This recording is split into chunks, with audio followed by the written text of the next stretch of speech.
व व्यंजनामध्ये ई स्वर मिसळतो तेव्हा ऱ्हस्व-ई ही छोटी ई आहे, तेव्हा पहिली वेलांटी आपण देतो बाराखडीमध्ये. आणि वीपासून बनणारे शब्द विरह, म्हणजे आपले प्रेम असणारे लोक जेव्हा आपल्यापासून दूर जातात तेव्हा आपल्याला त्यांचा विरह होतो. दुसरा शब्द बनतो तो म्हणजे विरस, म्हणजे आपल्याला एखादी गोष्ट होणार असते ती होत नाही तेव्हा आपला विरस होतो. त्याच्यानंतर एखादी गोष्टी आपल्याला लक्षात राहत नाही तेव्हा आपण म्हणतो त्याचा विसर पडला. त्याच्यानंतर अजून शब्द म्हणजे विकार. विकार म्हणजे आपल्याला आजार असतो किंवा कोणाला आजार असतो त्याला म्हणतात विकार आहे का काही.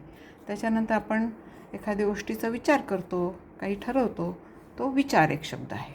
असे बरेच शब्द बनतात. त्याच्यानंतर अजून एक शब्द बनतो तो म्हणजे विमान. तुम्हाला माहिती आहे विमान आकाशात उडतं ते विमान. आणि अजून शब्द बनतो तो म्हणजे विजय.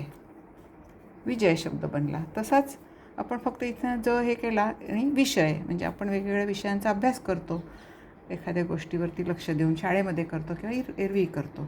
त्याच्यानंतर अजून शब्द बनतात ते म्हणजे विशद. एखाद्या गोष्टी स्पष्ट करून सांगणे, अर्थ सांगणे त्याला म्हणतात विशद करणे. त्याच्यानंतर अजून शब्द बनतो तो म्हणजे विलग, म्हणजे एखाद्या गोष्टीपासून दूर होणे, विलग करणे त्याला म्हणतात. त्याच्यानंतर विनाश, म्हणजे एखादी गोष्ट नष्ट होणे त्याला म्हणतात विनाश होणे. त्याच्यानंतर विकट हा एक शब्द बनतो, म्हणजे वाईट गोष्ट एखादी विकट हास्य करणे, दुष्ट हास्य करणे त्याला म्हणतात विकट. असे आपण बरेच शब्द पाहिले. त्याच्यानंतर अजून एक शब्द बनतो तो म्हणजे विषाद. विषाद म्हणजे काय, एखाद्या गोष्टीचं आपल्याला दुःख होतं तेव्हा आपण म्हणतो विषाद झाला.